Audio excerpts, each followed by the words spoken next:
welcome to another episode of You Might Want to Sit Down for This Podcast. I'm your host, Kevin Von Helvet.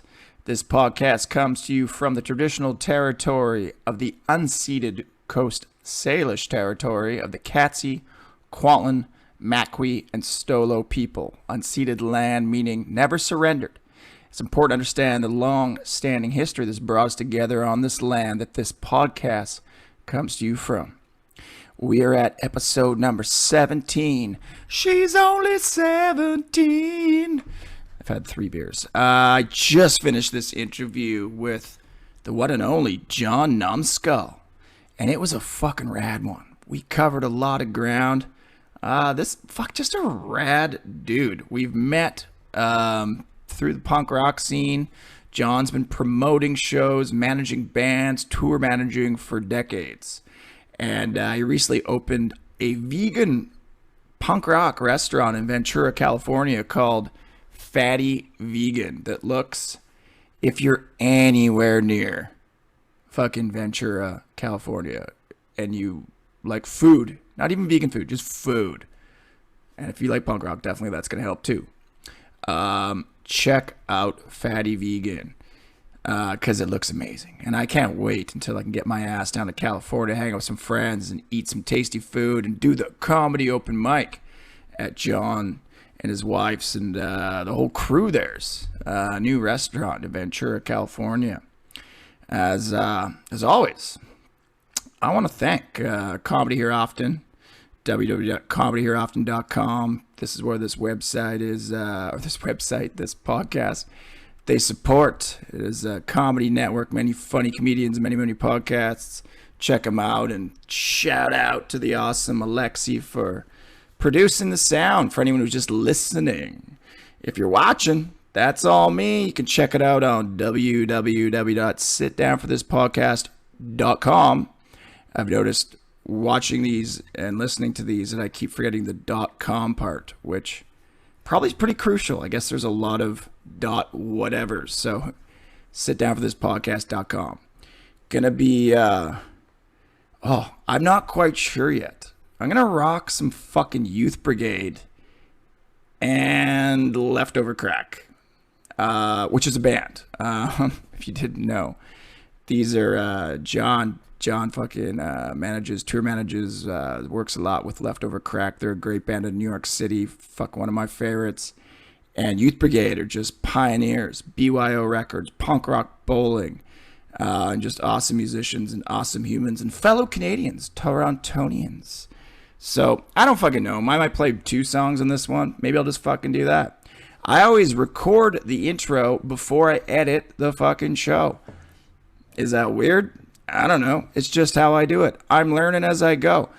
All that matters is that people are digging this show, and I hope you dig it. Hope you like, follow, share, tell your friends about it.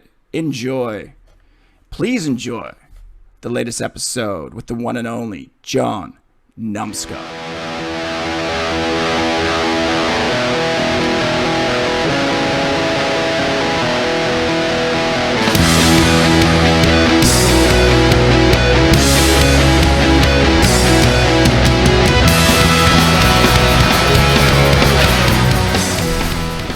Meeting is being recorded.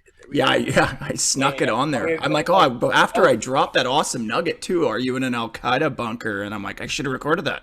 Yeah. No, I'm not in an Al-Qaeda bunker.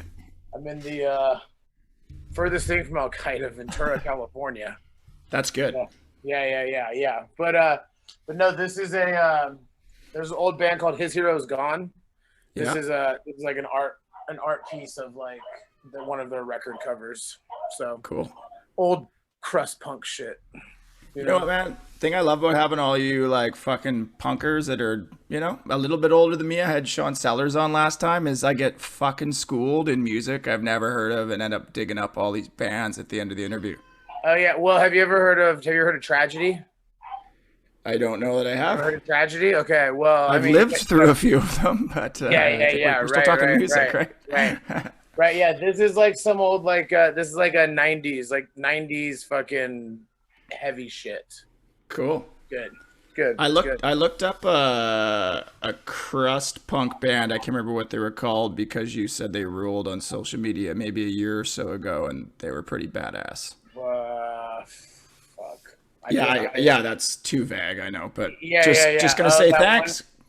that one band where I'm like, oh yeah, this band's cool. Everyone check it out. Yeah. Yeah, the first time you've ever done that. Yeah. Yeah. Yeah. Well, I used to fucking have in Ventura. There was for let's see here. I think it's like 11 years ago now. I think the memories are coming up. I used to have a pirate radio station in Ventura. Nice. I had a fucking 40-foot antenna on the roof of my house, and we literally did like 89.7 FM, and we played whatever we wanted. We had like a legit radio station going through my garage. My garage had like a side door. So I've always had a very, very open door policy with pretty much everywhere I live. Yeah. So I gave all my friends radio shows and scheduled them. And I'm like, here you go. I'm like, you don't even have to come into the house. Just go in there and go do your radio show. And we had for 10 months, we had a fucking working pirate radio station, had a phone line straight up on the FM waves. We were also online. And, but the cool part was we were on the FM waves. Like it was like 20 miles by line of sight. And we'd play anything we wanted to, like Wesley Willis. We actually all have tattoos from it still. This is right here. It's called it's kind of scarred from a motorcycle crash. Yeah, man. But it says KSSR. That was the name of the station. Yeah. And it says rock over London, rock on Chicago. Wesley Willis fucking quotes. So, but okay, so I had this pirate radio station. Completely illegal. Like I don't ever, when I do shit like that, I'm just gonna do it and we'll figure out legalities later. Like a radio station, I don't even understand where to start there. But so we had we had radio shows, people would call in, and we had an email too. And this one day someone emailed us and they go, hey man, hey KSSR, love the station. And they're like this is like the best radio station because the music's awesome. Because we played whatever we wanted. It was like my computer playlist, just on whatever. No bleeps. So yeah. No bleeping, no nothing. It was just like let's go for it. So this person emailed us and they were like, hey, what's up? So just want to say love the station and just kind of want to let you know that I work like a really shitty job and you guys like really helped me get through the day. And he goes, there was one day that I was about to quit. I was out at lunch. I was sitting at the beach because, Ventura, we live at the beach. I was sitting at the beach at lunch and listening to KSSR, and I was going to go back and quit my job. I was like, fuck this, fuck everything.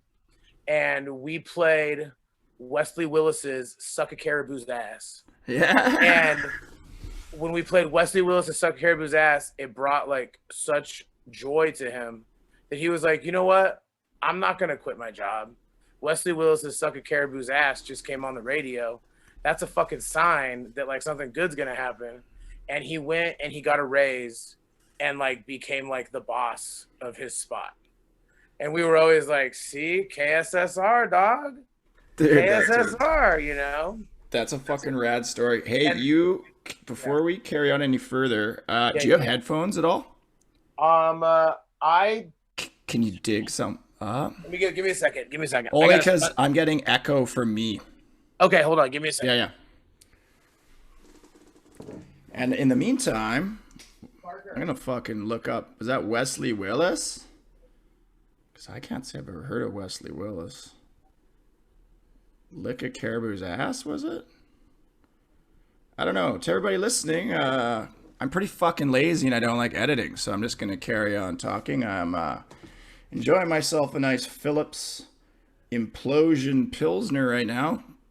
Not a bad beer. Phillips, a local British Columbia, Vancouver area. Or no, I think they're actually from Vancouver Island. And they actually sponsor a comedy show called The Mint. The good folks at Phillips do that. I'm fucking doing commercials now because it's better than echo. You do not want to listen to me echo through this whole goddamn episode. I don't do a lot of. I should have sent John, hey, fucking bring headphones. Oh, dope. Probably, You got good ones too. Yeah, you probably should have. I didn't see. I was like, hey, do you use Zoom? And you're like, yep. And I'm like, all right, we're good. 7 o'clock, done. It's okay. I have a 15-year-old son that does all my technological stuff for me now. Let's see here. Cool. Did you say Wesley Willis? Yep, you gotta watch me try to figure this out. Don't worry. Wesley Willis. Suck a caribou's ass. Watch him, dude. I can't tell you how many podcasts I've done this on. Hey, Parker! Come help me! Well, we've got Wesley Willis playing anyways. You've inspired me to start my own Wesley Willis pirate radio station.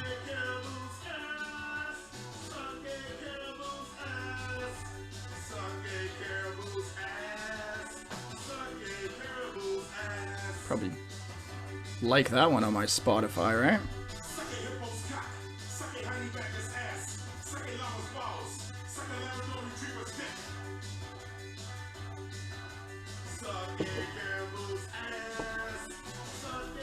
Now this right here, this is great podcasting. This is going to be episode 17. The episode where I finally learned to suck a caribou's ass. And tell my guests or send them a checklist of things to fucking bring. Come on, Kevin. Get your shit together. It's not my first fucking rodeo. But it is my first time hearing Suck a Caribou's Ass by Wesley Snipes. That's a different guy. Wesley fucking Willis. This one made his greatest hits album.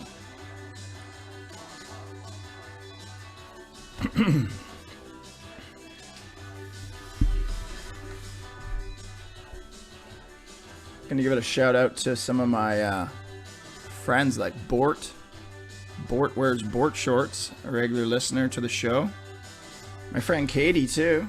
We were actually just talking before this. She's out in Boston, one of my favorite cities. Shout out to fucking Boston.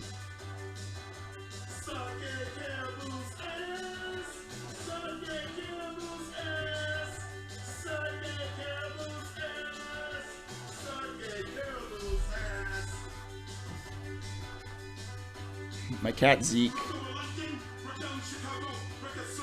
is looking at me like he's digging this song. This is a cat-friendly Wesley Willis tune. Maybe they all are. I don't know. Next one up was I Whipped Batman's Ass. Oh, I hear noise. He's back, baby. Yeah, motherfucker. All right, give me. All good. I kept the show going. Yeah. As you should. The show must always go on. Exactly. It's not live, but I'm so fucking tired of editing. I will say I don't blame you. To my followers and future followers, please watch my promo videos that I post on Instagram at Sit Down for This Podcast. And Kevin Von Helvet Facebook, when I'm not banned from fucking Facebook because of dumb shit like saying I was going to roll over Joe Rogan again with my wheelchair. That got me a 30-day ban from Facebook because it was a threat. But like, Facebook can fucking sense all kinds of shit except sarcasm, apparently. Though in Joe Rogan's defense, I did run him over with my wheelchair once at the Comedy Store. But it was an accident. But I didn't regret it because he's my competition. And once I take him out, I'm going to change my name to Joe Rollin and fucking take over the podcast world. Very, very original. I like it. Thank you. I appreciate it. Yeah. It's a good one. It's a very good one indeed. Joe Okay. Rollin. Hey, John is back. So now we're good. What's up? Dude, well, I actually want to ask you, so I've heard the term pirate radio thrown around, and does that mean just because you were like tapping into like the fucking FM waves? So we basically just stole FM wavelengths, which is rad. Like fucking okay. This is so this is like 2010, 2010, yeah, 2010, 2011, somewhere around there, maybe 2011. It was 2011. Okay, so 2011, I come across a pirate radio station. It's happening in Oxnard, right? My buddy lives down there, and he goes like, "Hey, man, I heard my band on the radio station the other day when I was driving home," and I'm like, "What the fuck? Like, hey, is your band on a fucking radio station?" He's like, "Dude, it's a pirate radio station down here in Oxnard," and I'm like, I'm the kind of person where I'm like, I want to be a part of that. You know what I mean? Like, who are these people? Like, who are these people doing this magical thing, you know? So I reach out to them and I'm like, hey, I have a shit ton of records. I want to do a radio show. You know what I mean? Like, I just want to do a radio show. Okay, cool. They say, you know, they're okay, cool. Come on in and do it. I do 2 radio shows at this guy's house. And I mean, I can just already tell that they don't have their shit together. Yeah. You know what I mean? Like, you know, when people come up on something cool and you're like, this thing is way cooler than you, dude. Like this, you know, this podcast is a prime example. No. I'm gonna say it. You make this podcast cool, dude. You make this podcast cool. Come on. But so I'm just with my self-deprecating humor. Come on. Yeah. Okay, so anyways, I kind of like his setup was kind of janky. Yeah. And like I said before, I had the garage that had like a side entrance. I'm like, I have this perfect setup for this thing. So I convinced him, and I think the guy might have been smoking a little meth or something like that. You know what I mean? Like, it was kind of like weird stuff going on in there where I'm like, are they? Aren't they? Are they? Like, you know, I don't want to just assume everyone is. You know, some people just some people are just kooky. Yeah. I was trying to think of like a good like meth band connection, but I can't think of any band that just I know smokes meth. DI? Fuck. DI, yeah. I mean, back in the day, you know. But or just fucking yeah. Yeah. I associate that with meth. So anyways, I'm just kind of like, hey, the reason I brought the meth thing up though is because this guy literally thought that the federal government was coming for him for his radio station. Yeah. And I'm just like, okay, yeah, sure, man, whatever. I go on tour with my friends, this band called The Fucking Wrath at the time. And I go on tour, I'm messaging with the guy. He's like, I'm freaking out. I need to get rid of this radio station. And I was like, you can go set it up at my house, bro. Yeah. Like, you know, my wife's home. I'll just say, hey, this guy's coming over to set up a radio station and smoke meth with you. And well, fuck, you know, God forbid, no, God. But so I'm on tour. This guy is like, okay, I'm gonna set up this radio station at your house. I literally come home from tour and there's a radio station in my garage. That's fucking hilarious. so like, there's a radio station in my garage, and I'm just like, okay. You know, I'm a concert promoter. I am involved in making things happen, you know? So I see this radio station and I'm just like, oh my God, we can have bands come in. We could do all kinds of stuff. Ticket giveaways. Yes. You know, it's 24 hours on. It's a good piece to the puzzle that you got going on. Yeah, exactly. You know, and I'm one of those people that I don't try to, when something cool like that happens, I don't try to like romantically figure it out. I try to just like do it while it's happening, because who the fuck knows when this is gonna end? Yeah, you know what I mean? Like, it's like, who knows, dude? This, you know, I don't know who would come for us, but someone might come for us one day, you know? Yeah. So that was in November of 2011. Again, we had the radio station up until July of 2012. And in that time, like I said, we had about 7 or 8 constant, like, occurring radio shows, like weekly. Some of them were daily, of just my friends coming in, you know, who, like, you know, everyone's in bands and stuff. Everyone's kind of eclectic. wants to have this outlet. My friends were just coming and doing radio shows, and it got kind of big in the community. I have a friend that put on a local event called the Johnny Cash Festival. Johnny Cash lived for I don't know how many years. He lived like 10 miles away from Ventura right here. Burnt down the hill. Oh, no burnt shit. down the mountain. Yeah, burnt down a mountain in the 50s or I don't know, sometime, So like you drive by the sign, it's always like Johnny Cash lived here, Okay, cool. So his family still lived in town, and my friend would put on the Johnny Cash Festival, and it would be like Johnny Cash tribute bands, but then like X would play, Los Lobos would play, like Americana type punk rock, Social D would be a good fit in there. Social D would be a good fit, but they wouldn't be able to afford Social D on that festival.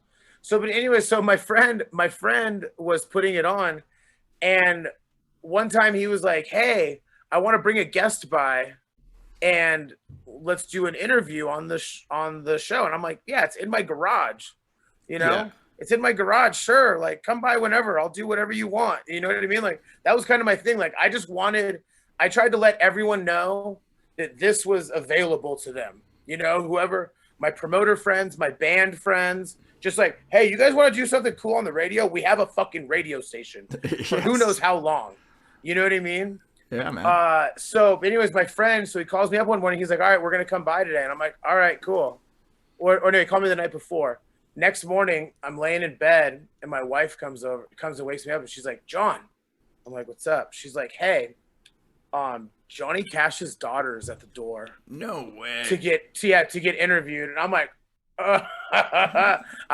okay, here we go. You know what I mean? I just kind of jump up like I'm me all the time. You know what I mean? Like I like to talk to people, I'm very, but I don't change who I am. I'm not going to be like, oh, hello, Mrs. Cash. You don't need a shower or to brush your teeth before talking to Johnny Cash's daughter. You're like, what's up? I'm just like, hey, how's it going? Welcome to this thing, Welcome to my garage. Yeah, welcome to my garage. But so we called it. So anyway, so that was like an example that like I was like, what the fuck? Like, you know what I mean? But it's like it's the example of not thinking about it and just doing. You know what I mean? And then it turning out so fucking rad. And then it turns out so rad. Dude, we did so much cool stuff on there. So like there was a friend of ours was brewing local beer at the time. Yeah. And he became our unofficial sponsor, and he would just drop off kegs of beer at the spot, right? And we'd be like, okay, cool. So we're always like Ouroboros ales, this and that. But what we did is we always called it the bunker. So I lived right behind some train tracks. Yeah. So you would hear a train going by every now and then, like in the radio. On the radio. Yeah. So we always said we're located in a bunker under the train tracks. So which goes back to when I started saying, "Are you in a bunker?" Exactly. Callback. Sweet callback. Yeah. Exactly. So we were always a bunker in the train tracks. People would call us up being like, "Hey, we want to buy you guys pizzas," and we'd meet them like at a secret location. We'd always wear masks when we met them. That's rad. Totally like played the part. And every person on the radio station was named Steve. That's fucking funny too. So like everybody would be like, so it'd be like, who's hey, who am I talking to? Talking to Steve. Yes. And it's like every person, oh, sorry, just Steve here. You know what I mean? Like, and like, that was like the play on like, we're underground, we're a pirate radio station. Yes, Steve. When people think of pirates, they think the name Steve. They think Steve. Yeah. Totally, 100%. Steve Beard. Pirate Steve Beard. Yes. Pirate Steve Beard here. Yeah. So, I feel. You know what? Go ahead. So, but anyways, to wrap up the radio station. So, we had it from, like I said, November 2011 until July 2012. And it was actually the day that I left for tour with Strung Out. Yep. So Strung Out came and picked me up at my house. We were heading up on that tour. I want to say it's the tour I met you on. It was that tour, but we were driving up to Portland, we had like a day to drive up to Portland, and my wife calls me and she's like, "Hey," she's like, "the FCC is here." Oh wow. The FCC is here. How do I turn off the radio station? Holy shit. And I'm like I literally just left like 3 hours ago for like 2 months. Yeah. He's like, the FCC is here. How do I turn off the radio station? I'm like, oh my God. I'm like, all right, you go in and you do this to like press stop, you know? Yeah. But the FCC had giant fucking, like they showed up with like giant radios, like at the door, like honing in on us. Right? What the fuck? Yeah. Honing in on us. So she goes, she turns it off. She comes back and she's like, hey, I turned it off. And they're like, nope, we still have a signal. You're still putting out a signal. So then she called me back and we had everything running to one plug. And I'm like, all right, pull the plug. Pull the fucking plug. Pull the plug. And pulled the plug, and that was it. We never like saw the light of day again. We never I was like, oh, maybe we'll do something. But then the FCC started sending us letters saying that if we were to ever do that again, they would give us $100,000 fine. Oh wow! I was gonna ask if there were sort of legal ramifications. Yeah, no, yeah, they were sending. I mean, it's one of the most punk things I own, which is a letter from the FCC threatening $100,000 fines against me for doing some punk fucking shit, like having a fucking pirate radio station. Is it framed? You know? It is framed. He fucking writes it is. Yeah, dude. Yeah. So that was the pirate radio station. But we did one time there was like 8 of us. There was 8 of us in the room. Yes. And 7 of us smoked salvia all at one time. Is that I don't know what that is. On the radio. That's a form of weed or something. So salvia is like basically like smoking acid for like fucking 5 minutes. Oh, is it kind of like a DMT kind of thing? It's kind of like a DMT. It's like a legal DMT thing. Oh, wow. Yeah, it was fucking wild where like, and that was, we would just do shit like that. We'd have parties on there. I would always go home after the bar, and sometimes I'd go on the radio and just yell fuck into the radio a bunch of times. Like just do stupid shit you do like when you're in your, I guess I was in my 30s and my 20s. I guess I was I don't know how fuck old I was here. Yeah, I was in my 30s. So just stupid shit you do. Yeah, you're just like yeah, it was a good time. We had ticket giveaways. We had Old Man Markley come in and play once. Nice. They played live. Nice. It was just cool. I'm rocking a Days and Days shirt right now. I know different bands, but quite a fan of that style of music. It's cool, man. Dude, it's really fun. It's really fun live. Really fucking fun live. Yeah, I just booked a couple of Days and Days shows for the new year. So nice. I seen they got a couple shows coming up. Fuck, you must be excited to be getting back. So let's do this first though, because Jon Numbskull, I know he is that, and then I knew you. We met through Strung Out, where I think I sent a message to Jordan, and I was like, "Yo, man, you guys are going to Whistler, and like my sister and brother-in-law live there, and if you want to go fucking play in the snow, I'd be happy to hook it up." Yeah. So while you're getting panic messages from your wife and the FCC, I'm like, "Hey, bro, want to go snowboard in Canada?" Yeah. No, we went snowmobiling. Or snowmobiling, yes. Yeah. It was, and me and Jordan both went. Yeah. Me and Jordan that went, and it was the best time. I'm glad you loved it, because I was stoked to make that. But that's when we first started chatting, and then I was like, Numbskull Productions, and then me being from Canada. Yeah. I didn't know a lot of the history, and I'm trying to do more research because I don't fucking do any. So. Yeah. But I don't feel like it's necessary either, because I just fucking go with it wherever it goes. But I did look up conversation. Right? I did look up Numbskull, and who's Eddie Numbskull? So Eddie Numbskull is the owner and starter of Numbskull Productions. Okay. That was started in 1989. He's the bass player of Habeas Corpus, which is old Nardcore, like original Nardcore band.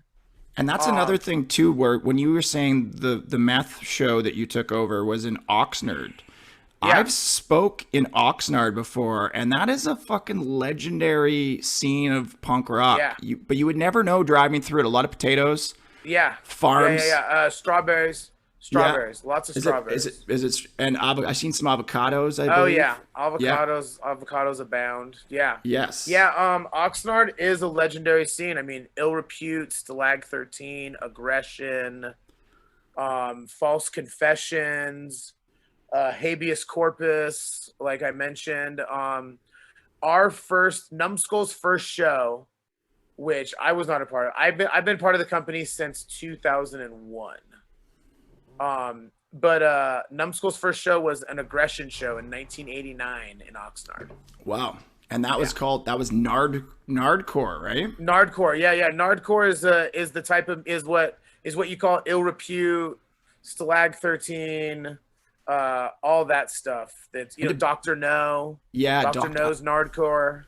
I've all been that checking stuff. out some Dr. No recently. Just kind of, you can't Dr. No every fucking band, right? So just kind of going back and finding shit and being like, this fucking rips, man. Yeah. And like the most important thing about like just keeping like on discovering new old music is like there's so much fucking music out there, and for anyone to kind of go like, you don't know this fucking band, bro? Yeah. It's like, dog, get the fuck out of here. Like, what the fuck do you mean I don't know this fucking band? Like everyone has their own fucking path. And their scene and where they're and from. Their own scene and where they're from. And like, I didn't get into, I was into, my path of punk rock is way different. You know what I mean? Like, that's the great thing about punk rock is everyone's path can be different and everyone can hang out and fucking be different but the same all at the same time. I agree. There's a lot of different genres, subgenres, styles. When you'll see just a skateboarder who looks like a normal clean cut skateboarder, then you've got your Liberty spikes, and then you've got your who knows, anything fucking flies pretty much. No, yeah, definitely. So so Numbskull Productions, it's been a company since 1989. Eddie Numbskull started it. He is our, he shows us the way. He's our booker. He does all the booking and stuff like that. Well, he does 90% of the booking. I used to do a lot more booking, but now like in a normal year, we do about 500 shows a year. That's crazy. And I handle production for everything. So between handling production for that, tour managing, band management, you know what I mean? Like, I just kind of like I try not to do as much booking because I have like one of the top bookers of a company that does it for us, Yeah, and you need a moment here or there to yourself just to fucking chill, I imagine. Yeah, I don't know, like I like doing. I've always been a doer. I like being involved in things. When I was a kid, I played hockey, and on my days off when I wouldn't be playing, or like say I'd have like a 4 p.m. Saturday game, I would go at 8 a.m. and run the scoreboard. Oh, wow. You know what I mean? Like, I would go and run the scoreboard just because I'd be like, oh, cool. Like, I'm into hockey. I'm going to go and be a part of it. I'm fucking 12. You know what I mean? Like, so you dive head into whatever you're passionate about. Like, you want every little piece of it. I want every little piece of it for some reason. That's kind of how I've always been. And, with the music thing, I've been lucky enough to, I use that word seldomly, lucky enough, because I fucking bust my ass. But, I've been lucky enough to be able to carve out a career in something that I love and be an uneducated fool, and fucking make it. But I think that's amazing. And like, dude, that's like, thanks. Definitely want inspiring stories like that on this podcast. Cause I want, so many people, you're scared to follow their passion. Cause it's a fucking risk. It is a risk. It's a risk that has a huge reward. True. If you see it through, but society and how people are built, people are built to just like, a lot of people just want to be workers and just want to like show up and be told what to do and how to do it and not really think about things. Yeah, just go home. Like, The day's just, done. yeah, the I day's can done pay and my just mortgage and my rent and my food yeah, and whatever. and more power to those people. Fuck You know yeah. what I mean? Like That leaves opportunity for people like yourself and myself.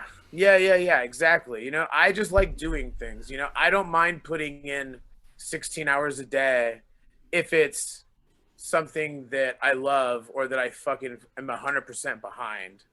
You know, uh, so I try to just I don't know, try to just I, do. dude, I'm with you, buddy. Yeah. I am so with you.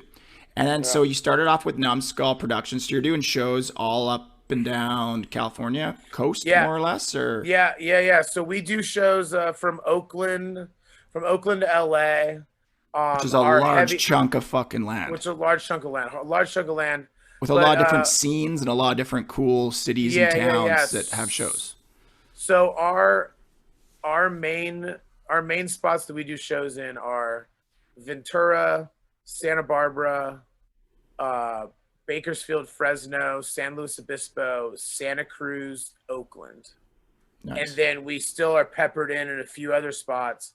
And these are places that we've been doing shows at for years. Like Eddie in the when he started the company in the late 80s, in the mid 90s and all that, he was the only, if you saw any flyer of any California punk band or any punk band playing in the mid 90s between LA and San Francisco, it's a Numbskull show. Yeah, Like we've done probably we've done over 150 AFI shows. We've done that's over insane. we've done Just over like AFI. done like over 100 Rancid shows. We did Green Day, Offspring. Like all That's the really stuff cool. back in the day. Those are the bands that the company kind of came to. You know what I mean? Kind of came to what it was with. I feel like right now, to anyone who listens to this who's never gone back and listened to early Green Day or Offspring or fucking AFI before they were on the radio, you need to do that right now. I was rocking some Kerplunk and Thousand Yeah. Smooth Out Slappy Hours yesterday, and like Green So Day, good. like the melodies and the hooks and the fucking songwriting is already there. It sounds amazing. Yeah. It's just that just takes me back to a magic time in my life, man. No. Yeah. And like. It's funny, like when I started hanging around the Numbskull world, it was like 99, 2000. That's when I met Eddie, Yeah, and it was I always remember like fucking No Use for a Name was playing everything. It was like every time it was like, oh, we're going to a show. Oh, who's playing? No Use for a Name. Oh, who's playing? No Use for a Name. Oh, No Use for a Name. It was just like there was like this time when I got into the whole scene of this that it was just like, so I always as a custom No Use for a Name with or associate. Numbskull. When you think of Associate. Numbskull, you think of Associate. Yeah. When I associate they my both start with N's too. yeah. Maybe as So- many characters, but I'm not gonna figure that out right now. Yeah. But basically how I got involved with Numbskull was I grew up in the desert, in the high desert of California, Lancaster and Palmdale. And back there and like out there in like the late 90s, me and some friends, we had our own production company.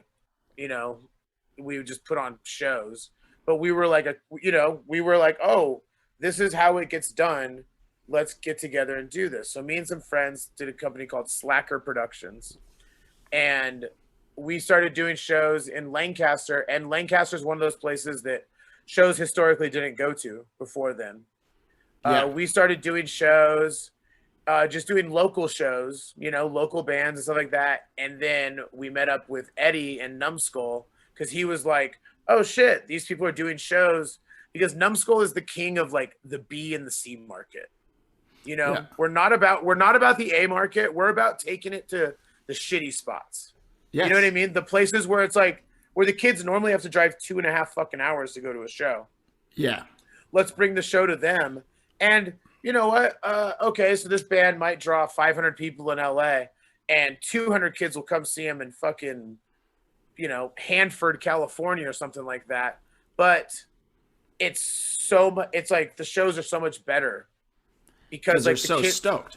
because the kids are so stoked because they're just like, oh my god, we feel so like everyone passes us up all the time.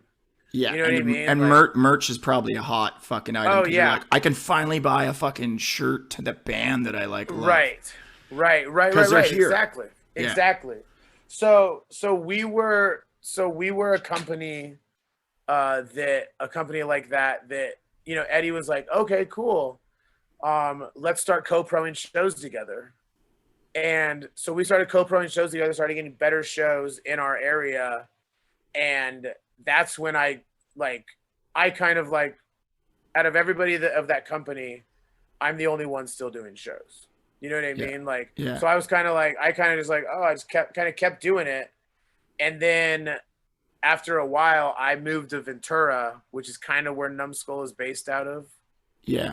And was like, hey, I'm going to come and I'm available for shows. And I just kept like, kind of like the hockey thing. Like, I had regular jobs, but I would always be available to work a show. Yes. You know, I'd always be like, and I wouldn't even get paid. You know what I mean? Back then, I would be like, hey, look, I just want to be involved. And you know what kind of shit? What kind of shit are you doing? Whatever the fuck. Like I would like in those early days, it would be a lot of just like, you know, helping getting the word out, working the door, loading in, you know, just kind of whatever was needed. Yeah. You know, because we're just like punk kids. Like, you know, back then, like we're talking 99, 2000 in my time, and none of us thought this was a career. None of us were, you know what I mean? Like, I'm like, yeah, of course I want to be involved with shows because I have a shitty job. Dude, the bands you were working for didn't think it was ever going to be a fucking career. Let alone, no, yeah, exactly. Like, exactly. Yeah. So, yeah, you know, nobody thought that. So, but yeah, just anything that needed to be done I'm in the Numbskull world, I'm called the Swiss Army knife. Nice. I'm basically just whatever needs to be done, you know. Yeah. But I can run a show by myself now. Facilitator and with a Swiss Army knife. We call it firefighter. I'm a firefighter. I'm here to put out fires. Put out fires. Nice. Like, where's the problem at? All right, I'll be right there. Oh, there's a problem over there. All right, I'll be right there. You know, there's a lot that goes. Yeah, have around. There's a lot that goes into shows that, you know, a lot of people don't understand. But yeah, you know, I can imagine. And actually, I've put on one show ish. It was my 40th birthday. And I was like, I'm just taking the reins on this fucking thing because I know I can throw me a better party than anyone else. No offense, moms, sisters, whoever. Right. So I booked Daglow Abortions to play in like a fucking shitty little hall not far from where I lived. Right. And I went down to the liquor store, or actually you could do it online, and I bought all the fucking beers. And I just got family and friends to work the bar and sold tickets at the door. And you know, I did not break even. I think the next, if I was going to do it again, I would, but I didn't fucking care because everybody that I loved, that I wanted to be at a show, was at a Daglow show in a hall. At your birthday. Yeah. And like Daglow, the best thing showed up. The drummer was like, he showed up first. And he was like, do you have any drums? And I'm like, dude, you're the drummer. I could have used Numbskull at that point. Oh, dude, those are the fucking funny ones, man. Yeah. Oh, man. And then the next thing he said was, whatever you do, don't give Murray acid. And Murray is Daglow's original singer, who's, I believe, about 60 now. And I was like, okay, don't give Murray acid. And then he walked in about 2 minutes from showtime, just like head like a bobblehead. He was like, hey, man, I'm on so much acid. Happy birthday. And I was like, well, I didn't give it to him, but I'm sure he's played on acid many times before. And he played great. I'm sure it's a normal thing, you know. It's fucking Daglow Abortions. Yeah, shows are a lot, and it's taken me, honestly, if I didn't have Eddie Numbskull as my teacher, I would probably be a lot more stressed out. I bet. But there's one thing I've learned about, like I said, we do a lot of shows, and that's and then including my touring, and you know, that's even more. You know, and let's talk about that too, because you do band management and tour management too, right? Yeah. So tour managing, I mean, I've been getting in vans with my friends for 20 years, But as far as like making it like a full-time paid gig, it's been about 11 years of doing that, which is rad. So yeah, yeah, strung out is the one that I cut my teeth on the most. Yep. Those are my brothers. And I've worked with the Spits, Off, Flag, Discharge. I've worked with this Swedish rapper named Elephant. Nice. There's yeah. Those first few bands you named have some legend. Those are some legendary bands, or sort of offshoots of legendary bands with legendary members. So that's fucking cool, man. Yeah, and it's fucking around. Yeah. And I tour managed like Youth Brigade. I tour managed Strike Anywhere. I've seen your bros with the Youth Brigade guys. That's dope. Yeah. Youth Brigade. I mean that goes back. Fellow Canadians. Yes, they are. Yeah, they're Toronto. For like a year or two, I believe. How do you say it? Torontonians? Torontonians? You could probably say, Torontonians. Torontonians? Yeah, sure. Yeah. Torontonians. It's easier than saying Ontarianians. Yeah. So yes, Torontonians. True. That's true. The Stern Bros have become my bros mainly through Numbskull, just through doing shows there. And the thing is, the Stern brothers are I go on like we go on family vacations together and stuff like that. We're super tight. But what's been nice about that is I look up to them as like what they did is basically what I want to do. It's amazing. I mean? Or even their promoting style. Like, they were the first punk promoters in LA. Yes. In the 80s. You know what I mean? Like, and I look at, and I'm able to get knowledge from them. You know what I mean? Like, talk with them about things, and like also like just learn so much from them. But they are like some of my closest friends. And legend. And like I have was it Let Them Know, the documentary they did? Yeah. So watch, and that's exactly about it's so good. And that's like them is like they're basically like kids, three brothers from Toronto who are like love punk rock and just start putting on shows, but they were doing they were putting money towards charities and just, and in a time when punk rock was so fucking violent and crazy in those years that it was like shut down by cops, and like if you would get your fucking head kicked in for being a punk rocker going down the street, like it was a pretty volatile time. And they were with BYO records and movement trying to do something really amazing, and obviously discovered some great bands, one of which I don't know if you noticed, but that's Mr. Chai Pig behind me right there. Oh, like, I did notice Chai Pig hanging up right there. That's a great painting. Yeah, dude, I'm stoked on. My buddy Trev did it. But yeah, like they did, and now they have punk rock bowling, and I mean, not to mention their band fucking rules. I love Youth Brigade. Yeah. But and those are great mentors and friends. And they're and I'm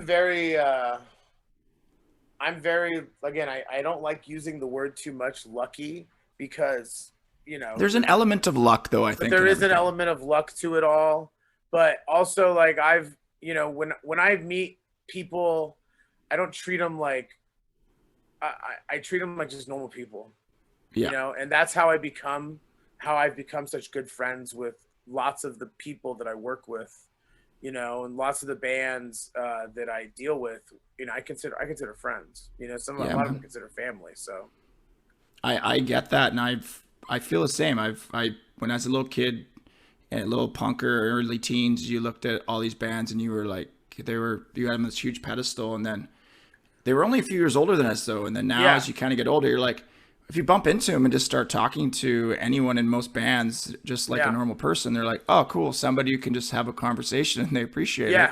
Yeah. And then they start coming on my podcast and fucking rock and roll. Yeah. Well, it's funny. Like, I was just at we'll talk about this, but I was just at Psycho Fest. Yes, I wanted to hear about that too. And I was waiting for my wife to come out of the bathroom, and I'm standing there, and the singer of Mastodon comes by. And we're all wearing masks and stuff like that, and we all have like your mask was on. Fuck yeah, bro! Fucking A, dude, inside fucking Vegas. Fuck yeah, fuck that. I was on mushrooms, but I was masked up. Nice. But like we're standing, like I'm standing there, and I'm like looking at him, and we're both like doing the thing of like we both have our masks on, and he's looking at me like I totally know this guy, and I'm looking at him like, oh fuck, I can't remember his name, but I'm like, oh, it's the singer of Mastodon. Like we've hung out so many times. I'm like, and I just walk up to him. I'm like, hey man, it's John, Jimmy's friend. He goes, oh John, what's up, dude? Just shakes my hand, and I'm like, cool, man. Just wanted to say hi, so we don't have to have this weird like stare at each other from across the room type thing, While our wives take pisses. While our wives pee. Yeah, exactly. And it was funny. We were both going to see the Flaming Lips. Nice. Yeah. It was great. It was great. You bumped into him again at the show? No. That was like outside the show. Oh yeah, so, the Flaming Lips. You were both headed the same direction. Yeah. Flaming Lips. It was great. So man. Psycho Fest. So Psycho Fest, I would say, is like a less fun punk rock bowling. See, it's funny. So many of the Turbo Jugend, because that's kind of my whole thing is about the Jugend fucking get together at punk rock bowling. I mean, I love punk rock bowling for everything, but that's an added bonus that there's all of us there and you get to see it from all over the world. But a lot of them have started to skip punk rock bowling and go to Psycho Fest, but I think that's just because they're more into fucking metal than they are into punk. Right. And like, for me, it's a 4-hour drive. Yeah, that's easy. This was my first time going, and I was kind of just like, you know what? Like, I had a couple friends working it. I could sleep I could bring an air mattress, sleep on their floor. Nice type deal. You know what I mean? It's like low expense, low cost. Like, all right, I'm gonna go, and we went, and it was fun. Like, saw some friends, had a good time, but it's just it's like punk rock bowling light. It's just not as fun. Is it in the probably because of COVID too? Do you think? Maybe. I think so. I think everyone's kind of just like, not wanting to go for it a little bit, and also like going for it just seems kind of weird. Yeah, because we haven't done it in so long. Yeah. But also like Psycho just has a different vibe. I mean, it's a metal vibe. Yeah. It's a metal rocker vibe. Yeah. Where you're like, oh, okay.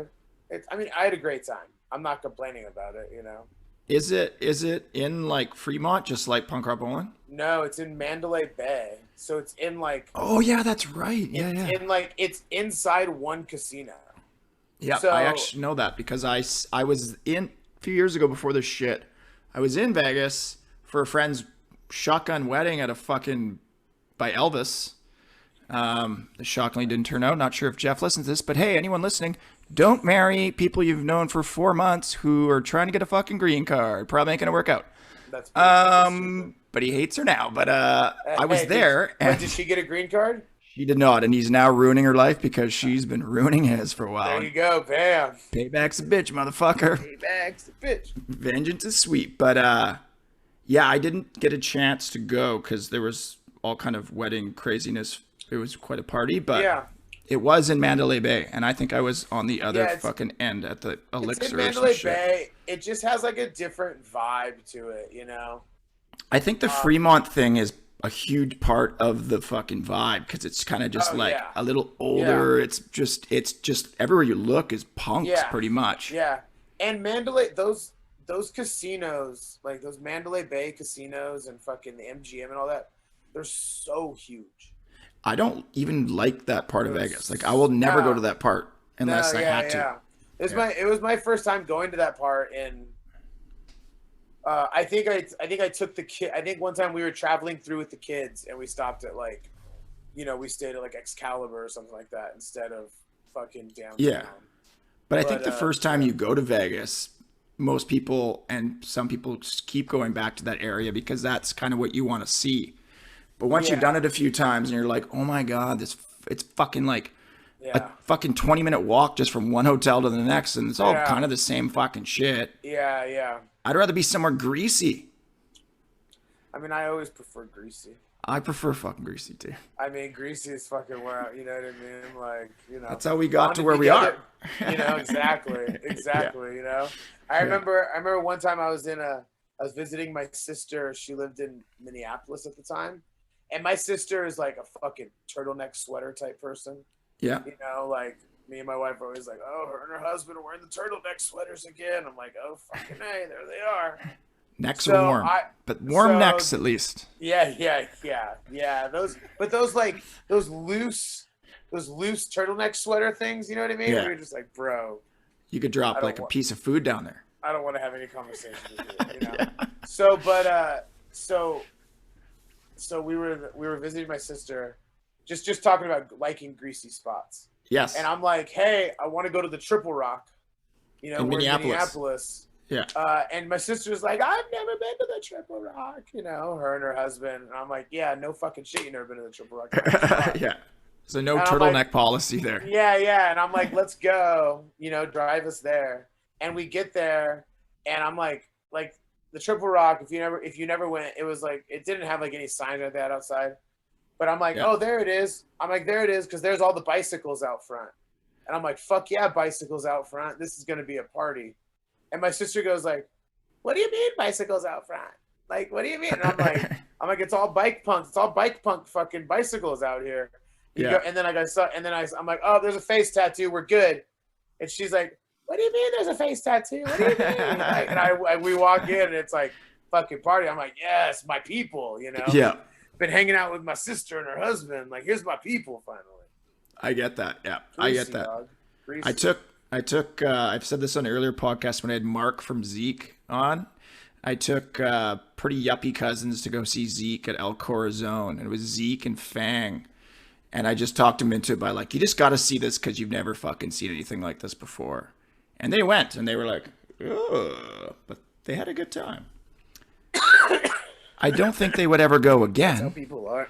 Yeah, but they checked it out. But hey, I feel like this is a great opportunity for a fantastic segue, because we're talking about greasy, and you're whipping up fucking some greasy, healthy, vegan motherfucking meals. Oh, fuck yeah. Fatty vegan, dog. Fatty vegan. The fatty vegan in Ventura, California. Yeah, so in the pandemic, I decided to open up a restaurant. Well, we've already established that you like to live dangerously and take big risks. So like we mentioned, I tour with bands. I toured pretty much every year for the last 12, 15 years. One of my favorite things to do is go fucking find good vegan food everywhere I go.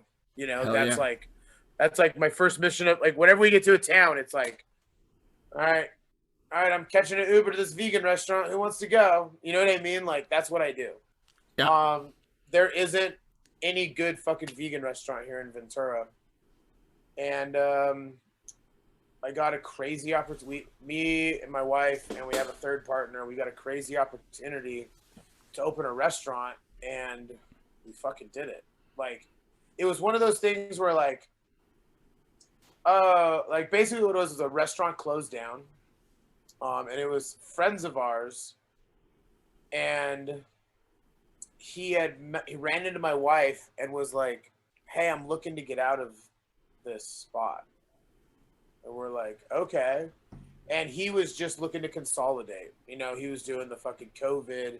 He had like 6 businesses type thing. He's trying to just like, trying to cut his losses where he can, you know? Yes. So he hit us up, and I'm like, okay. I'm like, let's talk about it. Like, I'll have conversations with anyone about business things. We might not come to an understanding or an agreement, but fuck, man, I'll talk with you about it. We'll see if we can get somewhere. So, so we talked with him about it. He's like, yeah, I want to get out. He's like, I'm honestly just looking for someone to take over my lease. And I'm like, what? Like, what the fuck? And it's like, no, like, you know, we got to offer something. That's a dope opportunity, because you normally have to put a bunch of money down, right?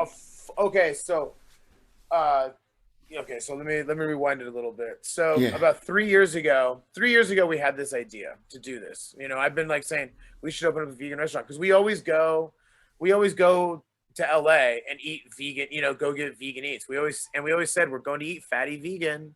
We're gonna eat some fatty vegan food. Like, we like to eat fucking shitty vegan food. It's fun. You know what I mean? Like, But shitty vegan food's the best because it's shitty, but it's fucking good for you. But it's fucking vegan. You know what I mean? So yes. Yeah, good-ish. Yeah. Good for the world, the environment. Good for the world. Yeah. Animals. Yeah. But anyway, so my wife got the opportunity to take a business class for women. Yeah. And basically, it's like you take this class and they teach you how to put together a business proposal for whatever business it is that you want to do, and they basically make it where you can prepare a business proposal where you can go to the bank and ask for a loan. You know, yeah. like here's our business proposal. Yeah, That's exactly. rad. They set you up. They set it up. So it's like, okay, cool. She's the business side of things, you know, as far as like legalities and shit, you know, where I'm like, is this legal? Can we do this? Yeah. But anyway, so we do it, and she's like, it requires a fuckload of money to open a restaurant. And I'm like, all right, cool. I guess we're not opening a restaurant. You know what I mean? Like, that's cool. Are you talking six figures? 250 grand. Holy fuck. Like, you know, when you're looking at permits, fucking just like everything. And you know what I mean? Like doing it legit, you know, like 250 grand. And I'm like, I don't got that's dream money right there. You know what I mean? Yeah. So for most people. So we're like, okay, cool, whatever. That's fine. Life goes on. Pandemic hits. Dude's like, hey, I'm looking to get out of the restaurant. All right, cool. Looked at the spot. I'm like, all right. I'm like, we'll give you an offer. And I'm really good at offering insultingly low offers. Yes. Because it's fucking business. It's nothing personal. It's just business. You can take it or you can leave it. You know what I mean? Like, I'm not saying like, here, this is what you have to take. You have to take this. Take the fucking money that I'm offering you. Cheap shit, you know? Yeah. But I'm like, hey, but if you take it, fuck, okay, there we go. You know, but usually it's like, you know, come back. You know, it's a negotiation. There's a back and forth. It's a back and forth. Negotiate.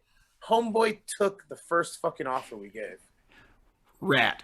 Like, yeah. So that is luck, I think. That one there. Yeah. We gotta say that one's luck. Yeah. So he fucking takes the offer. Yeah. And we're like, holy shit, we own a restaurant. Like we got the keys to the place in October. Yeah. And we opened in January.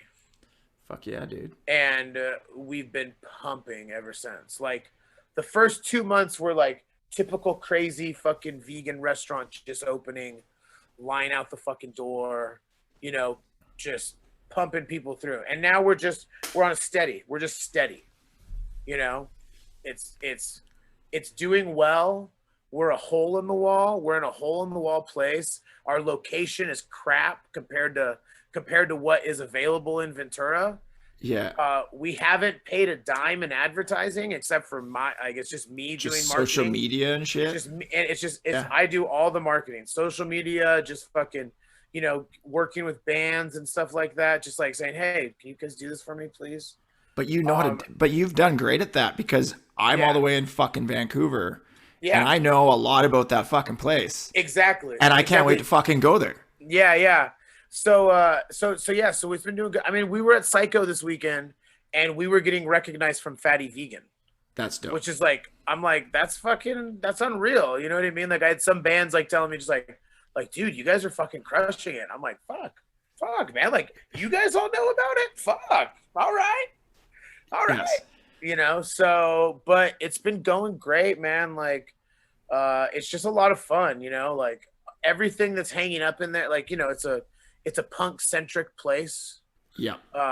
We painted the walls red and black. The floors are leopard print and black. Are they? That's right. Yeah. We have stripes. And like, it's like one black stripe, one leopard print stripe, one black stripe, one leopard print stripe. That sounds rad. So, and my wife hand painted all that shit. Like, I mean, the restaurant looks like an aging punk's house that has a bunch of fucking show posters, you know? But you gave it, the cool thing is you keeping with the theme of your career, if you will, your career, your passion, your love is fucking punk rock and music. You're like, well, I'm everything else, like with the fucking Numbskull, with the productions and the touring and the fucking management. Well, obviously, why wouldn't you keep the theme going? The restaurant. Yeah, exactly. So, And then you got all your bands and bros and fans of those bands who are all gonna like charge that place to hit it up, right? Because they're like, fuck yeah, like this is rad. No, yeah, it's been rad and it's been fun. And what's been I think what's been the best part of it for me is that it's been that first beacon of that first beacon of hope since fucking COVID. Like it was literally the first, like it's the reason that I've been able to see people. You know what I mean? Like that was when like when we opened the restaurant, we only were able to open as like a takeout window for the first like 2 months. But I literally saw so many people I hadn't seen in a year. Just coming by to grab some grub. Coming by to grab some, you know what I mean? Like, so that was cool because like people were being stoked. Like people were running into each other there. And it was like, everyone was like, fuck, we're all meeting up at Fatty Vegan. We've had like so many people meet up there and it's been fun. It's been, you know what I mean? Like I want everything to be fun. Like, I think that's a great philosophy in life. I don't want to do this shit just to make money. Yeah. Like I do this to have fun and to fucking put a stamp on the fucking world that I would like to leave, and money comes with it.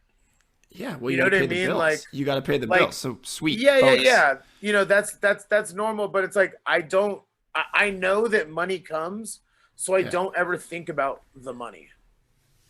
I think that's the way to do it, and I think that's punk rock, right? You do it for passion, you do it for love, and hopefully one day you can turn a buck and pay the bills and fucking not have to, be homeless. Well, that's the thing is like I just want to just take punk mentality into everything that I do. But I think that's a great mentality too, because it's I mean going back to just like with Numbskull and talk about the BYO. And when you're in Lancaster, you're like, well, no one else has put on the shows, so fucking do it my fucking self. Yeah. That's like the DIY punk rock thing. Is like, we don't need anyone else to do it. We'll just fucking do it. No. We'll put out our own fucking album. We'll fucking have our own shows. We'll make our own restaurant. Like, we'll do it because we're gonna do it better. Exactly, and that's the thing. It's like, fuck it, we'll do it. Yeah, or no one's gonna do it at all. So exactly, and that's the thing. It's like, and. You know, it's learning the whole thing of like being okay with failing. Yeah. You know, that's another thing too, is like, don't do things just because it's going to be successful. Do things with the fact that you might fail, but you have to fail to figure out how the fuck to do it right. Totally. And you're going to learn, you're going to learn some things along the way and make some connections and keep at it. Right. Yeah. Yeah, I've always, exactly. Failure is giving up, which is a quote from Sean Sellers, who was my last guest, who's like, failure is giving up. An old school friend of yours, I'm sure too. Yeah. Right? Like, no, Sean came in to the restaurant, like in the first month we opened, he signed our guitar. Of course, because he's been vegan for fucking ever. And I know and like Keith, I've just seen all the guys, but like all the stuff in there and the fact that you have open mic, I really want to go. Yeah. Dude, you got to come. It's actually happening right now while we're here doing this. Yeah. Is it? So one of our head line cook, she's like a big comedian in our area. So she hosts it. Yeah, it's fun, dude. Well, I'd be actually happy to make California connections down there through her too. Dude, come down, bro. I'm gonna when I can. I'm gonna come down there and stomp. But I'm definitely in It's hard to travel right now. I'm sadly gonna have to miss punk rock bowling right now because unlike you, I can't hop in a vehicle I can't even drive across the border. Yeah. And I don't know whose fucking floor I can stay on or anything like that. So just financials are a bit tight because of COVID. Yeah. But that'll turn around, and when it motherfucking does, that is one of my first places I'm coming to visit and hang out and do comedy and hang out with buddies and eat some kick-ass vegan food. Like, I will travel fucking 2,000, 3,000, probably 2,000 kilometers to come check that shit out. There you go. Yeah, that's about what it is. It's about what it is. So, but yeah, dude, you know more than me because you've done that fucking drive. In kilometers, I got to think about it. I haven't done it in a while. So, you know. but it's coming back. It's a journey. It's probably about 20 hours. Driving. Yeah. That is. Yeah. That's a journey indeed. It's worth it. Oh, totally. Fucking right. But how are things up? Go ahead. We were, my friend, I already name dropped Katie when I told cousins I forgot to get a fucking headphones, and while I was trying to keep it going so I don't have to edit because I'm a lazy fuck. I name dropped Katie, but named up her again because she's like, I'm doing an interview in a bit with John Scheimer, and I'm like, check out his rad restaurant. And we were really enjoying some of the names because you've named all the menu items after. Yeah. They got a punk rock theme. So like let me grab it. I got some written down. We've got the Reuben Soho. Yeah, the Reuben Soho. The Chuck Authority, and I gotta say the Alkaline Fritos, that one gave me a chuckle, man. I was like, that's fucking brilliant. Yeah, the Alkaline Fritos, that was a fun one to name. I mean, the fun thing about all that was like when we were building the restaurant, we would just be like painting, you know? I'd be like painting a wall and just be like, Reuben Soho! Reuben Soho! And we'd all just like, get together, high five real quick. It's like, fuck yeah. That's what it is. But I mean, we wanted it to be kitschy and fun. You know what I mean? Like, it makes it stand out. You know? And I think that's a huge part of, I think it just ties in with the vegan thing too. You don't go into too many vegan places, they're just kind of boring. No. You make it kind of interesting. You know? Spice it up a little bit. Yeah. You know? And you got to be a one of a kind. I think maybe you could franchise one day. Who knows? It's definitely people have definitely hit us up about it. We definitely have plans. We're just like trying to just keep. You're still in your first fucking year. Still in our first year. Trying to keep our feet on the ground. Just kill it right now. Yeah. But it's been great. It's been a learning experience. I never thought I'd actually be a restaurateur, you know? Cheers, brother. But here I am. Thank you, man. Thanks. I need a beer. Oh, I got a soda water. There you go. Soda water. Delicious. But, yeah, you know, it's just kind of, it's kind of like with, I've always just kind of, like I said, just done, you know? Just tried to figure it out on the fly, you know? I mean, tour managing, I learned how to be a real tour manager literally on the road. Like when shit hit the fan, you were like just like, never thought about that. Oh, okay.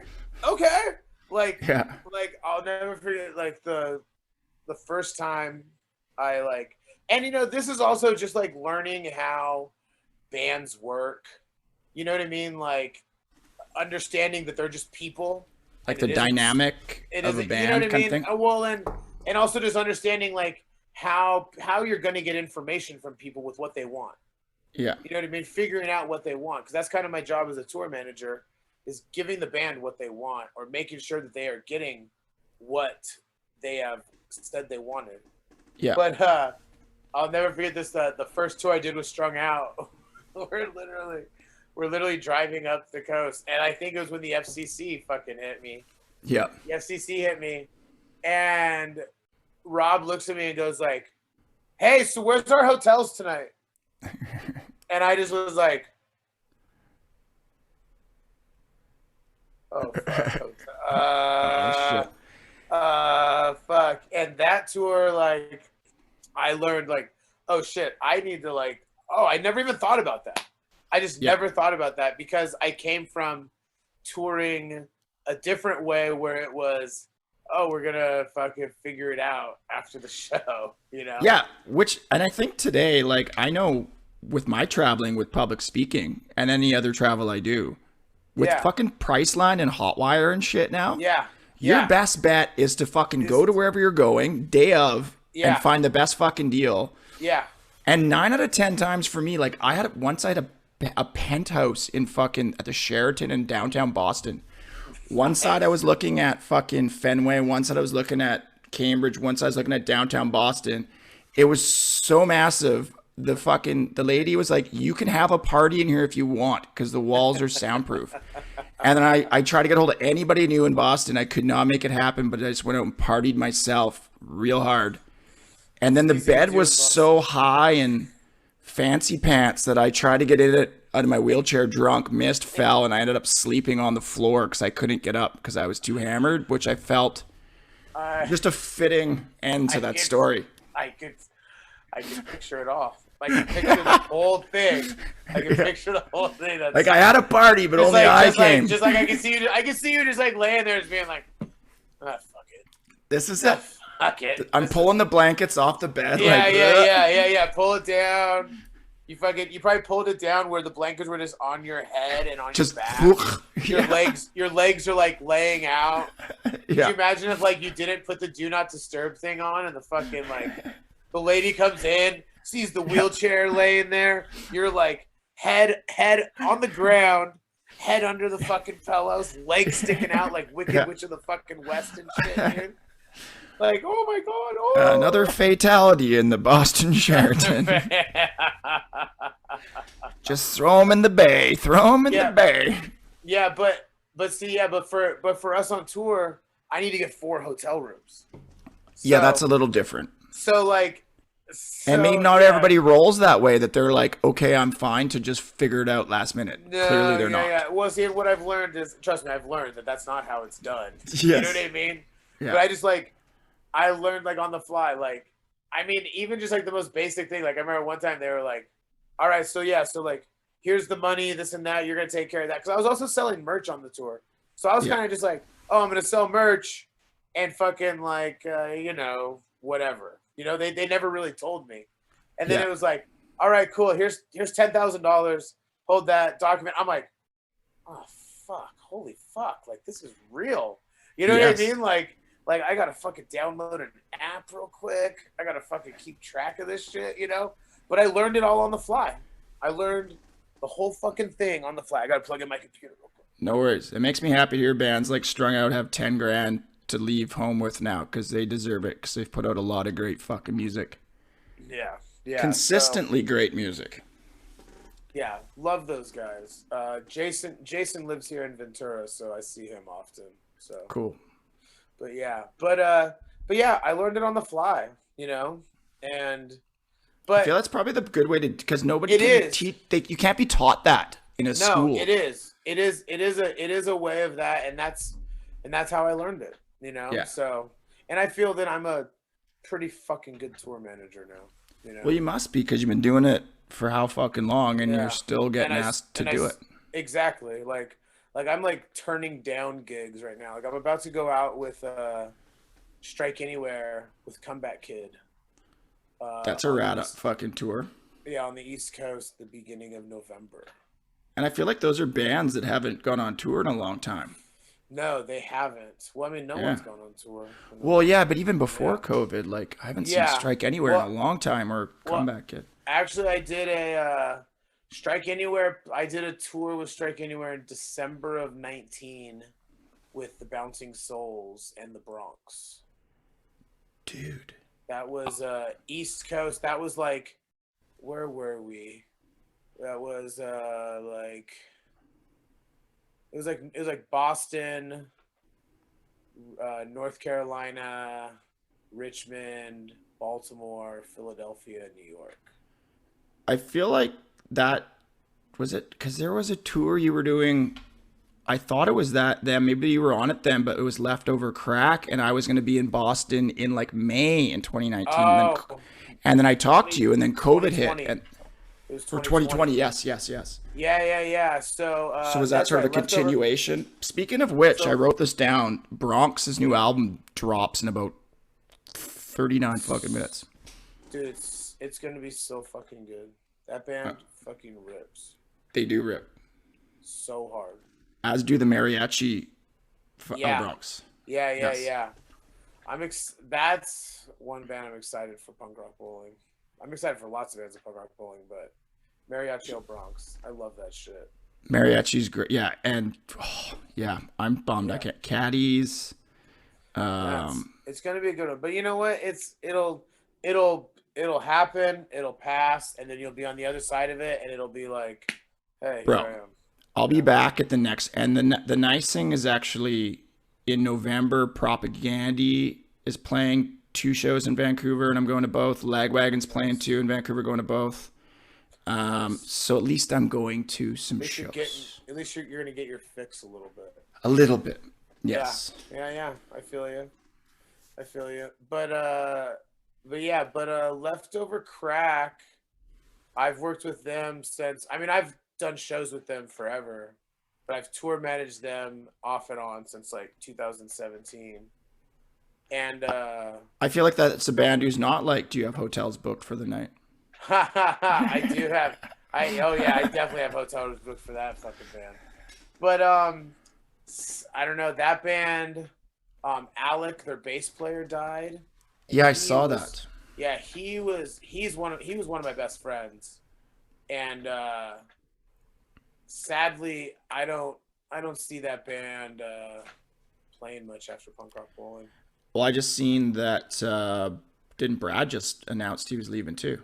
Yeah, Brad's leaving the band. Yeah. It's just a there's it's a shitty time for that band. It sucks. It's been a hard fucking year. I think, I don't know, every time when I wasn't banned from Facebook, I turned it on. Somebody I knew somebody who passed away. I'm emceeing a celebration of life on Saturday for basically a family member who passed away this summer. There's been a lot of death. It's been a rough fucking go, which is why I think, it's important that we're having conversations and we're being able to actually go out to shows and hang out or eat good food or have good times, because it's been I don't care who you are, it's been a fucked up fucking year and a half or whatever it's been. Dude, it's been a struggle. It's been rough, and I mean, I definitely know that there's a community out there that just go like, hasn't been that bad. But like our community, the show going, show working, show anything in our community, yes, has been fucking, I feel, ravaged. You know what I mean? Like, just because like everyone's kind of like outlet got completely taken away. Yes. And we're the type of people that need a fucking outlet. We do need an outlet. And the people who are making a living through punk rock and small independent shows and that kind of stuff are not people who have $1 million put away or fucking or a secondary house they can sell. We're kind of hanging by the seat of our pants. So I never got any kind of unemployment or assistance at all. I went and got a job. My buddy owns a solar, well, I don't know if we're really buddies anymore, but my buddy owns a solar company, and I went and worked for him because I was like, hey, I know how to run companies. I can help you run your company. You know what I mean? Yeah. But you just have to train me this shit. I had no idea I have no idea anything about solar companies. He was really bad at training me, and I was like, look, this is a mess. I'm not jumping into a complete mess and it being, accused of the mess. Yeah, because then it's on you. Yeah. And I'm just like, I'm like, look, I'm good on that. I did that for like 5 months, and then I DoorDashed, and then we opened the restaurant. So you went from delivering food to fucking having your own restaurant. To having my own restaurant, and then Numbskull just did our first show. We did a show August 6th August 6th with our first show. And how stoked were you for that? Oh, it was fucking great. I mean, it was White Boy Reggae Revolution, who I don't care for the music, but the guys are really great. We've worked with them for years. And it was actually comforting doing a show with a crew and band that we knew. Yeah. You know what I mean? Like, first one back, and it was a big show. It was we had 3,000 people at this show. It was a big thing. It was their first show. and it just felt good to be back. It felt weird as fuck too, because the life is just fucking weird. I get that. Shows are just so weird. But I think this is just life for the next 2 or 3 years. It's gonna be a while. We gotta adapt as best we can. Try to keep our fucking heads up. Look out for our brothers and sisters and everyone else. Yeah. And listen to good fucking music. Yeah. To makes us fucking smile. You would hope that after everything that everyone went through, that there'd be a little bit more compassion coming out of this whole thing, you know? I hope there's more compassion and humanity that comes out of this. You know, I don't have much faith in that, but I hope that it does. We've never collectively all been in the same fucking mess together as a planet that I can think of, really. Yeah. But even that, some people can't acknowledge that it's real or whatever the fuck too. So, I would hope positives come out of this. Yeah. Yeah. Well, I mean, if no positive comes out of it, then it's fucking, what the fuck's the point, you know? I don't know, man. I'm 42 and a half-ish, and you're like, I don't know. I feel like if you're 19, you're like, who gives a fuck, man? 2 years pissed by and whatever. But I'm like, well, I kind of want to get every fucking drop of awesome out of these years while I'm still alive and mobile and fucking able to do shit. Well, you start to see, like, I think like your 20s are the years of like fucking, you know what I mean? Like, fuck, your teens and your 20s, some people are, fix it earlier, some people fix it later. Your teens and your 20s are kind of fuck it years of like trying to figure it out. Your 30s are kind of where you're like, oh shit, okay, life can be rad, life can be okay. And then your 40s are like this time of just fucking this is your time to shine. It is, because you're like, and I feel after that you start to get on you're like at the top of the hill or getting on the other side. You know what I mean? The next thing's 50, and then the next thing's 60, and you can still live rad, but you probably can't do the dumb shit you do when you're still in your 40s that you did in your 20s when you're 60. No. You can't do it as much in your 40s as you did in your 20s, but you can still get away with it once in a while. Yeah. But you probably shouldn't do it at all in your 60s. Yeah. Well, it's funny. A couple, like 3 weeks ago, my kid, he's a big skater. He goes and skates around town all the time. I have people texting me all the time like, I've seen him skating here. I've seen him skating here. And I'm like, cool. That makes me happy. Yeah. It's great. He texts me, or he calls me one time, and he's like, hey, there's this festival that I help do locally. It's called Surf Rodeo. They have like a headquarters type spot that one of the kids of the owner of that place is like 19, and they let her like put on shows where it's like, it's basically like a compound, and they do it where it's like all ages, no ins and outs. You know what I mean? Like they let the kids bands play. But it's a space. It's a cool space, and there's no bullshit that goes down in it. Well, my kid calls me up and he's like, "Hey," he's like, "I'm at a concert at headquarters." I'm like, "Oh yeah?" I'm like, "Cool." He's like, "Yeah, I'll be here." I'm like, "All right, cool. We'll pick you up at this time." And I went, and it was my first show that I was picking up my kid from. Yeah. I walk up, and all my friends are out front because it's their spot. And he's like, "Hey, what's up?" And I'm like, "Hey, how's it going?" I'm like, "I'm just here to pick up my kid." And they're like, "Oh," and I'm like, "This is the first time I've ever picked up my kid at a show. Like I've hit that point." You know what I mean? And it's like, and that's kind of where it's at. You know what I mean? It's like, that's where my life is. And that's cool. I'm down with it. You know what I mean? Like I need to not, as much as I feel like I'm fucking 21 years old, and I can just fucking be like, "Whoa, what's up?" Like, I'm not that guy. You know what I mean? My time for that kind of living has come and gone. I got you. You know what I mean? Like, and I never thought like that until recently, of understanding like, Oh, there are phases of life. You know what I mean? Like I kind of was just like, no, I'm just like myself. You know, like hey, Yeah. It's like no, growth is cool. Young till I die.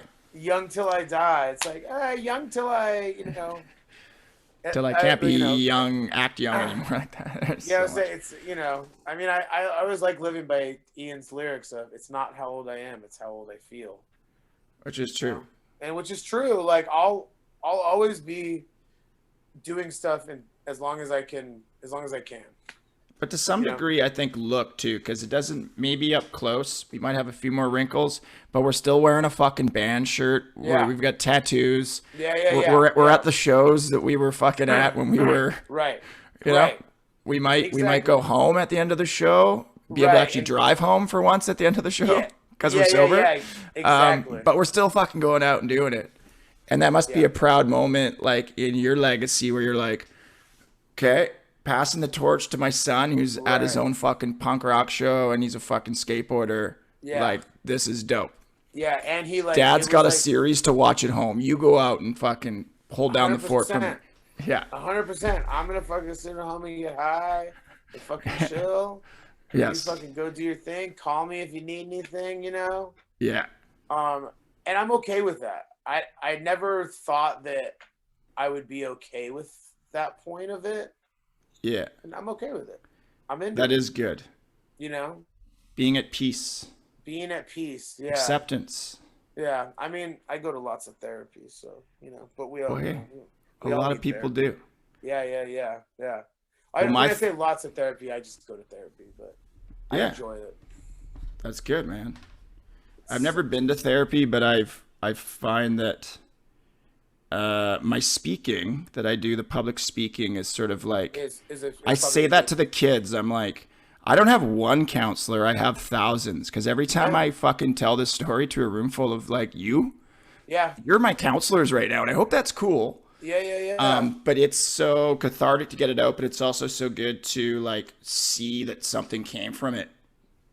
See their reaction. Their reaction and stuff like that. No, and even comedy to some degree, but comedy's just more just me being a dick.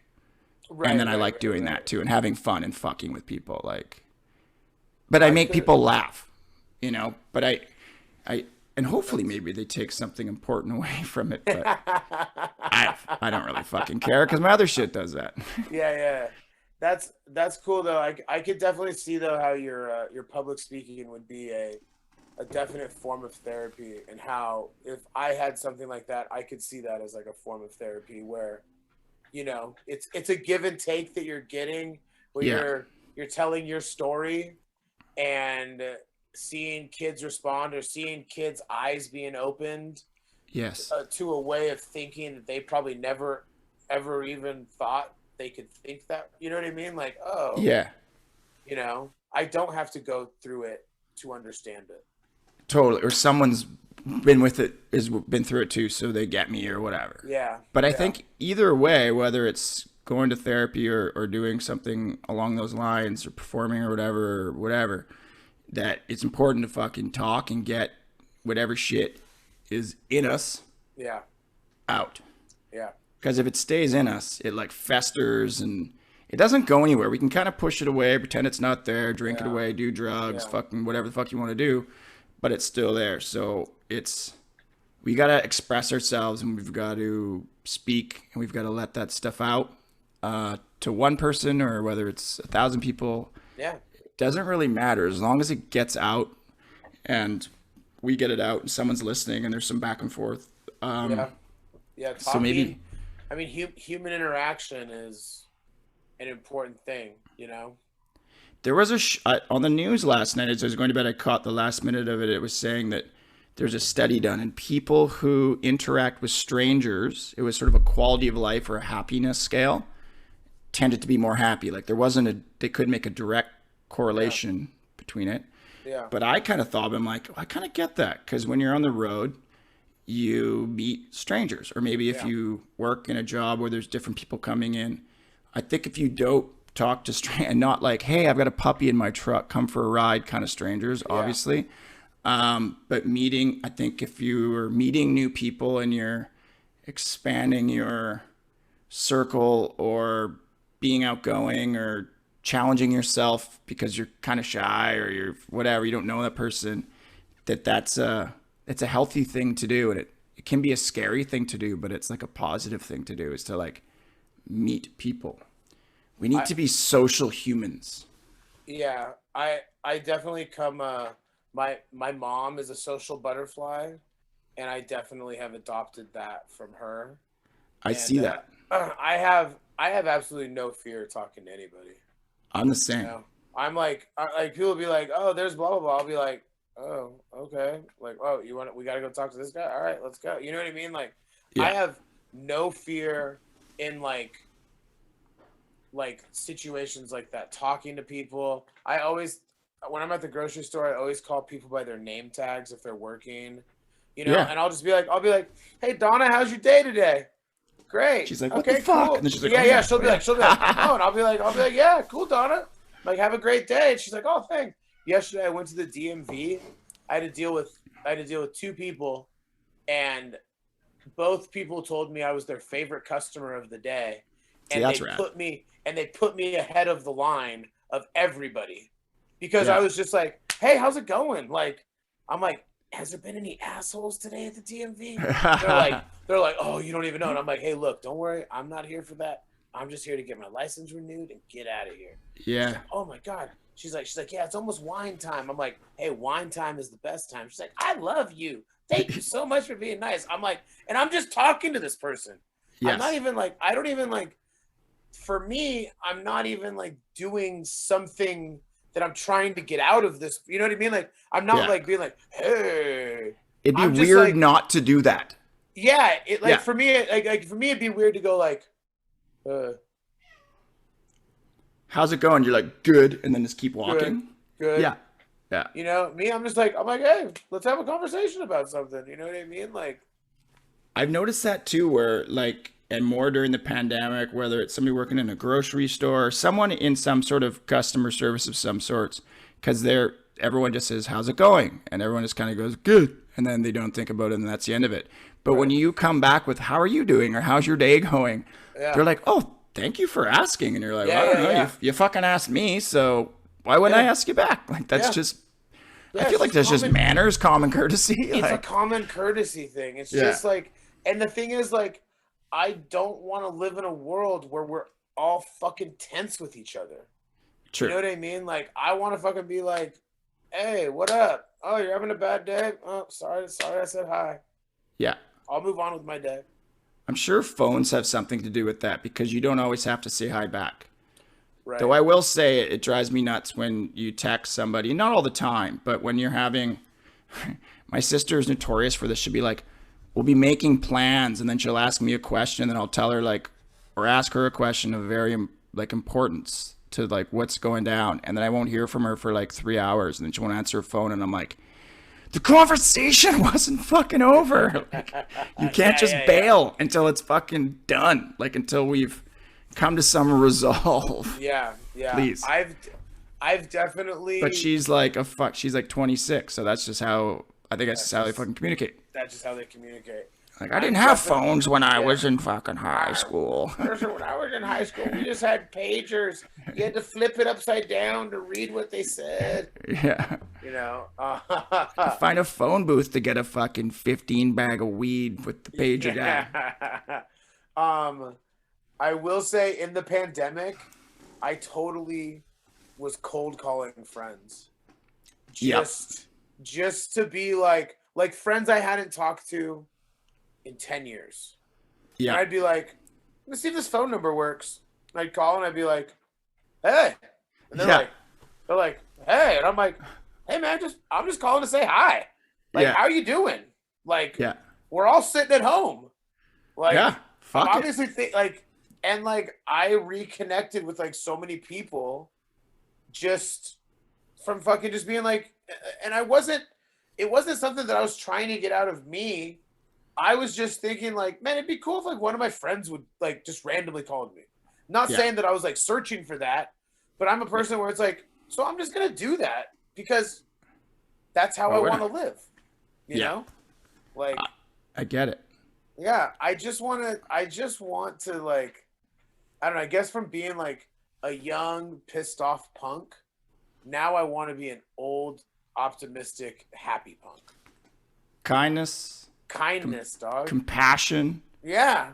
empathy, Yeah, like love. and not be and not not using that, not saying those words as like, "Oh, you fucking pussy." You know what Yeah. I mean? It's like cuz No, that's like where like so many people still would go to, and it's like, "Nah, dog, I just want to fucking like be I just want to be a good person and being dude. kind, compassionate, fucking giving a fuck, being interested in fucking people's bullshit stories. You know what I mean? Like, I really feel that you can't expect other people to do it if you don't do it. I feel that's fair. You know what I mean? Like, you can't just go like, oh man, I wish this fucking person was nice, but this person's a fucking dick. You know what I Yeah. mean? Like you have to change your mentality. You have to change the way you think. Where it's like, oh, this person, I wish this person was nice. They must be going through a bad day. They must be having a really bad day. Yeah, what makes this person be a fucking asshole right now? What's going Yeah. on? There's Like, what's because going on? people generally don't be assholes just to be assholes. I don't think. Yeah. I just think that, like, a lot of people don't have the tools. They don't have the way, you know what I mean? Like, Or they're just worn out, bro. yeah. It's Yeah. been a fucking long fucking Yeah. 18 months or whatever the hell it's been. Yeah. People are fucking tired, So you I know? think we're going to end it on that. John and I have come to the conclusion that people, listeners, old and new, we need to listen to each other more. We need to be kinder. We need to be more empathetic. We need to give people a little bit of our time and not for anything other than just giving them that time because maybe they could use it. And we're all in this fucking world and battle together. And it's going to be a lot easier if we do it together than apart. Think about the change you could incur, you could make happen if you change someone's bad day around and then they go change someone's bad day. You know what I mean? It's a domino effect. It is a domino effect that goes either way. And it's as simple as holding a Yeah. door for somebody Yeah. or letting them merge in front of you in traffic. It doesn't need to be just smiling at people, Yeah. just giving them a kind gesture that kind of could turn their day around and they could turn someone else's day around rather be like, fuck that person and cut them off. And then that pisses them off. And then they get to Yeah. work and they tell someone to fuck off. They don't let Yeah. John to the front of the line. And then we're all angry. Yeah. Yeah. Yeah, it's a whole thing, and We're turning into hippies, John. We're turning into hippies. I smoke enough weed to be probably called a hippie at sometimes, But Well, yeah, man, like just give a fuck about people, It's okay to give a fuck, it's important to give a fuck about people more than just ourselves and maybe just those few close to us. Yeah. Yeah. Give more fucks. Yeah. And in about But 14 minutes, the new Bronx, the new Bronx is out in 14. the new Teenage Bottle Rocket, and the new EP by DFL all come out. So it's a big night for fucking music. If you like punk rock. Big night for music. Nice. I And it's a like big it. night for this fucking podcast. Having my pal John Scheimer, Thanks, man. John Thanks for having me. Numbskull. Yeah, thanks for having me on. Bro, I will. Yeah, let me do a few drops. Numbskull Productions, Numbskull Shows. You can find us on Instagram, Facebook, California. That's where we're out of. The bands I work with: Strung Out, Leftover Crack. Starving Those are Wolves. Starving Wolves. Yes, I'm managing Starving Wolves. So let's make Starving Wolves the biggest band in the world, They're fucking and rad. let's go with this shit. We are gonna fucking handle that stuff, and yeah, take care of each other. Fatty vegan.